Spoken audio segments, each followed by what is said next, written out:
Salut tout le monde, j'espère que vous allez bien. Alors aujourd'hui, débrief du match entre Liverpool et Manchester City. Victoire 2-1 de Manchester City à l'extérieur, ce qui leur permet de devenir dauphin de Arsenal et de revenir donc à 6 points. Donc c'est la première vidéo de ce type que je fais sur ma chaîne. Il y a une mouche qui est passée. Donc il y aura sûrement plein de petits micro-problèmes qu'il faudra régler, mais ça se réglera au fur et à mesure du temps et à force de faire des vidéos. Donc là-dessus, il n'y aura pas de souci. La vidéo sera structurée en 3 parties. Il y aura la première, ça sera l'analyse du match au global. La deuxième partie, ça sera... Qu'est-ce que j'ai noté?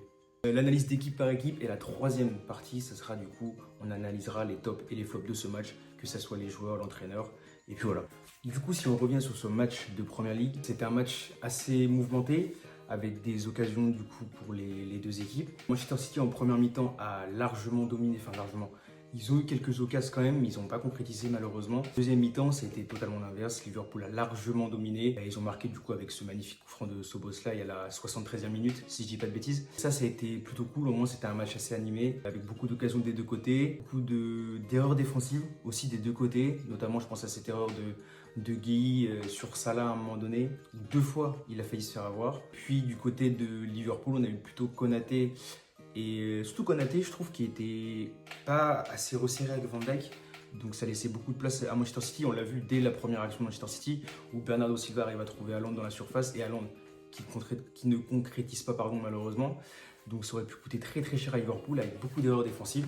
Et si on revient sur le coup franc de Szoboszlai à la 73e, moi personnellement je pensais que du coup Manchester City allait sombrer, qu'ils allaient en prendre peut-être un ou deux de plus. Parce que franchement, il ne touchait pas le ballon, c'était très compliqué. Mais du coup, on a ce centre de Cherki, je crois, c'est Cherki qui centre, la balle est contrée, ça revient sur la tête d'Haaland, et Haaland, il fait une magnifique tête pour Bernardo Silva, ce qui permet de revenir à 1-1. Pourtant, Liverpool était toujours en train de pousser un petit peu. Manchester City, du coup, arrive à marquer sur penalty à la 94e, 93e, je crois, si je dis pas de bêtises, sur une faute d'Alisson qui ne maîtrise pas malheureusement sa sortie. Je sais pas s'il y a vraiment un penalty, je me suis posé la question, j'ai re-regardé l'action. Pour moi, on peut siffler des deux côtés. Je pense que, ouais, en vrai, il y avait un petit truc quand même, il y avait péno parce qu'il sort. Et même si Matheus Nunes n'a plus le contrôle du ballon, pour moi, il y a quand même une sortie dangereuse. Et donc, oui, pour moi, il pouvait siffler penalty, ouais, effectivement. Donc, ce qui a mis très très bien Manchester City, du coup, parce que tu marques ton penalty à la 93e. Et même si tu sais que Liverpool va pousser, ça te met quand même très bien. Et ça fait plutôt plaisir. Donc, si maintenant on revient sur les deux équipes en particulier, on va commencer par Manchester City. Manchester City, du coup, avait une composition assez bizarre. Haaland, Semenyo devant, Nico O'Reilly, Rodri et Bernardo Silva plutôt au milieu de terrain. Aït-Nouri qui était vraiment en tant que piston, Matheus Nunes côté droit, Gueye et Kusanov en défenseur central, et puis Donnarumma du coup dans les cages. C'était plutôt bon dans la première partie pour Manchester City. Ils arrivaient à avoir le ballon, Liverpool n'arrivait pas à relancer, beaucoup de déchets techniques notamment, sauf Florian Wirtz à un moment donné qui, avec une petite tête de pigeon, a réussi à mettre bien l'équipe. Sinon, beaucoup de déchets techniques, que ce soit pour McAllister, que ce soit pour Gravenberch, que ce soit pour Ekitike, même si en deuxième mi-temps, ils se sont remis dans le droit chemin. Dans la première mi-temps, c'était un petit peu compliqué pour Liverpool. S'ils n'arrivaient pas à marquer, et pourtant ils avaient le ballon. C'est super compliqué à marquer. Haaland a eu une occasion. Semenyo, bon, on en reviendra plus tard, mais il aurait pu avoir des occasions s'il avait un petit peu plus provoqué. Ce qu'il n'a pas assez fait selon moi pendant le match. Marmoush aussi qui était... Oui, j'ai pas cité Marmoush tout à l'heure, mais Marmoush était bien sûr côté gauche devant. Et il y avait ce lien avec Aït-Nouri. Marmoush qui essayait d'être très disponible. Il a été très disponible, mais pour moi dans la finition, c'est pas suffisant. Pour moi, ça manque d'un petit truc en plus dans le dernier tiers. Pour moi, c'est contre Liverpool. Je sais que c'est plus compliqué, que c'est pas des équipes comme Tottenham, comme d'autres équipes de PL qui sont un petit peu moins armées défensivement. Et pour moi, c'est pas suffisant. Tu dois être plus tranchant dans tes appels. Alors, je comprends, des fois, tu peux te marcher dessus avec ton coéquipier, parce qu'on a beaucoup vu en première mi-temps que Haaland et Marmoush faisaient le même appel dans le même intervalle. Donc ça, forcément, Bernardo Silva qui est au milieu de terrain et plutôt à la construction, du coup, il savait pas trop où la mettre. On a vu du coup en première mi-temps beaucoup de déchets techniques, de déchets de passes surtout. Donc il faudra corriger ça pour les prochains matchs. En deuxième mi-temps, City qui était totalement éteint du coup, parce que Liverpool du coup a réussi à redresser la barre. Ça les a mis très bien parce que du coup à la 73e, il a ce coup franc de Szoboszlai qui est un coup franc magnifique bien évidemment, poteau rentrant imparable pour le gardien. C'est quasi impossible de l'arrêter en fait sur ces C'était un très très beau coup franc. Et puis en plus, un coup franc dans l'axe avec Szoboszlai, je regardais le match et je me dis c'est super dangereux. Autant il y a le coup franc de Salah juste à côté, enfin juste peut-être 5-10 minutes avant, je crois, où Salah il se chie complètement sur son coup franc. Et autant celui de Szoboszlai, j'ai vu et je me suis dit punaise, là c'est dangereux parce qu'il est vraiment en plein dans l'axe et Szoboszlai, on sait qu'il a une très bonne frappe et donc ça peut très vite être dangereux. Et du coup, il met ce coup franc et puis un grand respect quand même parce que c'était un coup franc magnifique. City ne se redresse pas tout de suite, ils n'ont toujours pas le ballon. On a un très très beau jeu collectif quand même de la part de Liverpool, notamment avec une remise d'Ekitike, petite talonnade qui fait pour Florian Wirtz qui malheureusement ne met pas assez de volonté dans sa frappe, il fait une frappe un peu écrasée je trouve, alors qu'en vrai il aurait pu allumer et ce serait bien plus dangereux. Mais Ekitike est très très très très très disponible sur la deuxième mi-temps, notamment aussi avec une tête qui passe légèrement à côté. Après, elle est dure à reprendre parce que je crois qu'elle vient un peu de la gauche et c'est son mauvais pied d'appui, donc c'est dur de la redresser. Ekitike, très très très bonne deuxième mi-temps, j'ai trouvé. Enfin, Liverpool en général, hein. Même le milieu de terrain, Gravenberch, McAllister, Szoboszlai bien évidemment, Van Dijk, Konaté qui était bien plus solide, Kerkez aussi qui offensivement a apporté pas mal aussi. Et puis Salah, malheureusement, c'est le joueur phare de Liverpool normalement. Et malheureusement, il n'arrive pas à se mettre dedans. Je ne sais pas pourquoi. Même il a tenté un lob qui aurait pu être pas mal à un moment donné dans le match. Je ne sais plus si c'était en première ou en deuxième. Mais il a tenté un petit lob par-dessus toute la défense de City et pour lober Donnarumma. Malheureusement, ça passe au-dessus. Mais Salah qui, pour moi, si pour la passe d'Ekitike, quand il remet la tête, c'est Salah qui fait la passe. Donc il a une très belle passe, bien évidemment, il le met très très bien. Et Ekitike qui ne concrétise pas malheureusement. Mais Salah, non, transparent. Salah transparent. À l'image du début de saison, hein. Salah de toute façon, on sait que quand il est au top, Salah c'est un des meilleurs joueurs au monde, là-dessus il n'y a pas de souci. Mais sur cette première partie de saison, et la deuxième est quand même bien entamée, il n'est pas au niveau. Il n'est pas au niveau et malheureusement ça pêche pour Liverpool parce qu'il y a des moments, il y a des occasions où Salah il a réussi à mettre dans le vent Guéhi une ou deux fois. Guéhi a fait la faute, d'ailleurs on a failli concéder un penalty à cause de Guéhi. Et malheureusement c'est pas suffisant pour Salah. Salah on sait qu'il a une très bonne finition, c'est un joueur qui a du ballon. Il devrait, c'est pas il pourrait, c'est il devrait faire bien mieux. Notamment la saison dernière, il a fait une très très bonne saison l'année dernière. Cette saison, ça se passe plutôt mal pour lui. Donc il faudra redresser tout ça parce que là, Liverpool, du coup, ils sont toujours 6e. Et malheureusement, c'est pas normal. Avec l'effectif que tu as, c'est pas normal d'être 6e. Donc ça, c'était pour Liverpool. Donc oui, je l'ai dit, mais ils n'ont pas existé en première mi-temps. Enfin, ils ont eu leur période en fait en première mi-temps où ils étaient un petit peu mieux. Mais sinon, dans la globalité de la première mi-temps, Manchester City a largement dominé. Mais bon, il y avait 0-0 à la mi-temps. Du coup, maintenant, si on doit parler des tops et des flops de ce match, on va commencer du coup par Manchester City. Moi, en flop, je mettrais Semenyo, qui pour moi, Semenyo et Marmoush, en vrai, j'irais les deux, qui pour moi ne savaient pas très bien où se placer sur le terrain. Alors oui, Marmoush était plutôt côté gauche. Il arrivait souvent côté gauche là-dessus, il n'y a pas de souci. Semenyo pour moi qui était un petit peu trop dans le cœur du jeu. Alors peut-être après que c'est les instructions de Pep Guardiola, mais pour moi Semenyo il n'était pas assez sur son côté droit, un côté où il aurait dû percuter, à l'image un petit peu de ce que fait Doku sur le côté gauche. Pour moi c'est ce rôle-là qu'il doit avoir et pas le rôle d'être dans le cœur du jeu. J'ai l'impression qu'il était trop dans le cœur du jeu, trop dans l'axe, alors que la défense de Liverpool, si tu l'écartais rien qu'un tout petit peu, il y avait des espaces qui se faisaient entre Konaté et Van Dijk. Pour moi, c'était assez logique qu'il soit sur le côté droit, mais bon, je sais pas, peut-être que c'était les instructions de Pep Guardiola, après je sais pas. Et ça, j'ai pas trop aimé. Et puis en termes de finition et en termes de percussion, Semenyo, pour moi, c'était bien en dessous. Autant Marmouche, il a essayé, même si pour moi, ça reste pas encore assez tranchant. Mais Semenyo, j'ai trouvé très très limité. Alors après, bon, c'est un match contre Liverpool, hein, c'est pas facile, là-dessus il n'y a pas de souci. Mais pour moi, il manque ce petit truc encore et il va l'acquérir sûrement au fur et à mesure du temps. Ce qu'il nous a proposé hier après-midi, pour moi, ce n'était pas suffisant. Ce n'est pas suffisant et il faudra vite corriger ça.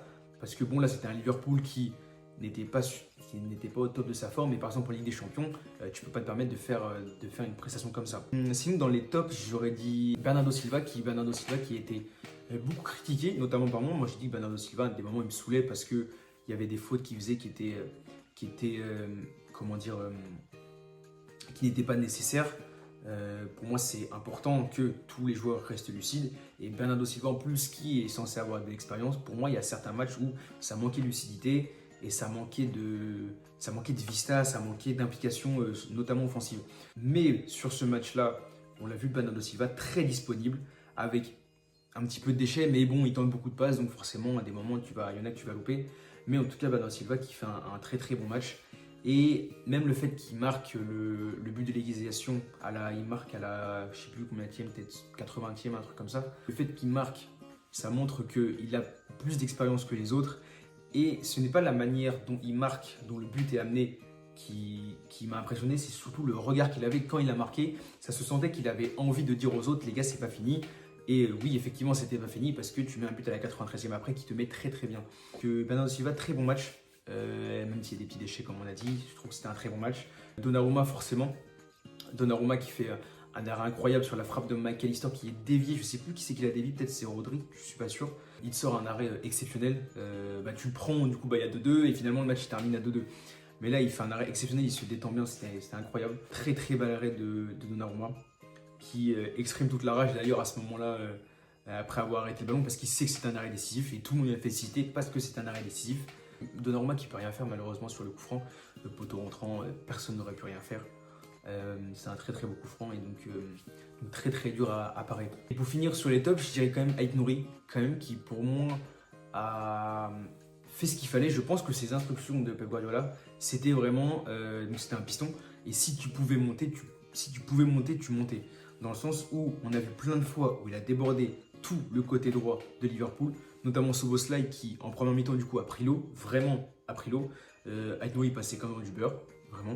Donc je pense que c'était les instructions de Guardiola et moi ça m'a plutôt plu parce que ça apporte du danger en fait et ça permet d'écarter cette défense de Liverpool qui du coup était une défense assez compacte mais dès que tu ouvrais un petit peu, dès que tu les écartais un petit peu, il y avait vraiment des espaces de fou et si tu en as profité en première mi-temps. Du coup côté Liverpool, en top et flop, moi en flop quand même j'aurais mis Gravenberch. La deuxième mi-temps de Gravenberch est très très bonne mais le problème c'est qu'en première mi-temps on l'a pas vu du match. On l'a pas vu du match, je sais même pas s'il était sur le terrain carrément. On l'a pas vu, il n'y a pas de passe, pas de récupération techniquement, mais du déchet sur les contre-attaques, alors que City jouait très très haut, donc ça pouvait te permettre en fait d'amorcer des contre-attaques. Mais le problème c'est que au milieu de terrain il n'y avait personne. Et Gravenberch n'est pas le seul, il y avait aussi Florian Wirtz en première mi-temps, et c'est très très compliqué. C'est très très compliqué. Plus déchets techniques, alors comme je dis, il y avait une aile de pigeon qui était ma foi, qui était très bonne, une bonne aile de pigeon qui permet en plus d'orienter le jeu. En plus, il fait l'appel juste à côté le long de la ligne de touche. Mais c'était très compliqué. En fait, le flop pour moi, c'est le milieu de terrain de Liverpool en première mi-temps. En deuxième mi-temps, ça a été bien mieux. Mais en première mi-temps, non, c'est pas possible de faire une mi-temps comme ça. En plus, t'es chez toi. T'es chez toi et puis tu t'es fait rouler dessus en première mi-temps. Ça, c'est pas normal pour une équipe comme Liverpool. En deuxième flop, je mettrais Salah. Même s'il a provoqué, pour moi, c'est quand même pas suffisant. Surtout quand on parle de Mohamed Salah, qui est un des meilleurs joueurs du monde. Qui est un des meilleurs joueurs du monde depuis peut-être 7 ou 8 ans. C'est un joueur qui est exceptionnel quand il est au top de sa forme, avec de la percussion, de la finition, de la passe. Il est beaucoup trop complet. Et malheureusement, là, on ne le reconnaît pas. Et c'est terrible pour lui parce qu'on voit qu'il est frustré. Et le problème, c'est qu'il ne règle pas ce problème. Et pour moi, oui, même si en deuxième mi-temps, encore une fois, mais comme tout Liverpool en deuxième mi-temps, tout le monde était mieux, c'est pas assez. Pour moi, c'est pas assez. Et donc, il faudra vite régler ça parce que là, les gros matchs approchent. La phase finale de Ligue des Champions va bientôt arriver au mois de février. Donc il faudra régler tout ça quoi. Je mettrais assis en flop. En flop, j'aurais quand même mis Alisson parce que quand même tu fais une faute qui te coûte un but. Pour moi, Alisson, ouais, non, tu dois faire attention. Tu dois faire attention et en plus, c'est une faute qui te coûte le match. Donc Alisson Becker, fautif pour moi sur ce match. C'est pas que de sa faute, mais bon, le problème c'est que tu provoques un penalty à la 92e et 93e, tu prends le penalty et finalement tu perds le match. Donc voilà. Pour les tops, du coup, moi j'aurais mis Szoboszlai. Forcément, pour moi, c'est peut-être l'homme du match, même si bon, tu perds, pour moi c'est l'homme du match. Très solide, notamment en deuxième mi-temps, parce que comme je dis en première mi-temps, il a pris l'eau, mais très solide en deuxième mi-temps. Il met un coup franc absolument magnifique, mais on sait tous que Szoboszlai, sur les coups francs, il est monstrueux. Et même c'est un soldat, il a toujours été là, tenter des frappes, notamment une frappe à un moment donné qui est un petit peu rasant sur le sol et qui aurait pu être dangereuse pour Gigi Donnarumma. Mais Szoboszlai, je dirais en top, et même c'est l'homme de Liverpool depuis cette saison en fait. Toute cette saison, l'homme de Liverpool, c'est Szoboszlai. Toutes les fois où ils ont marqué, où ils ont gagné, Szoboszlai était là. C'est lui, en ce moment, le meilleur joueur de Liverpool. Là-dessus, il n'y a pas de souci. Sinon, en top, j'aurais mis Ekitike quand même, toujours. Ekitike, donc pareil en deuxième mi-temps. Deuxième mi-temps, Ekitike était très disponible. Même en première mi-temps, il y a eu deux, trois phases où c'était Gueye en face, mais Gueye qui se faisait pas avoir.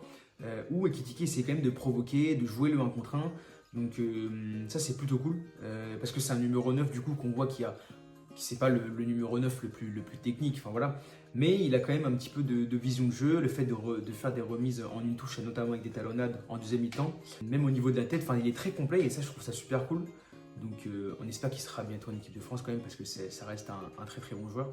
Mais du coup je le mettrai en top quand même parce que pour moi il a fait une deuxième partie de match qui était quand même assez intéressante. Donc voilà, et pour un dernier top, je dirais McAllister quand même. Parce que pour moi, c'est un joueur qui est quand même sous-coté. Où on va toujours, quand on va penser à Liverpool, on va jamais penser à McAllister. On va jamais penser à McAllister alors qu'au milieu de terrain, en deuxième mi-temps, il y a eu très peu de déchets, notamment une passe cachée pour, je crois que c'était pour Salah, je crois. Ou pour Ekitike, je sais plus. Mais il fait une passe incroyable qui traverse la moitié du terrain. Franchement, une passe que personne n'avait vue. Et la défense de City ne l'avait pas vu. Et McAllister, c'est jamais celui à qui on va penser. On va tout de suite penser à Salah, on va tout de suite penser à Van Dijk. Mais on va jamais penser à McAllister alors que c'est un joueur qui est exceptionnel, il est trop fort.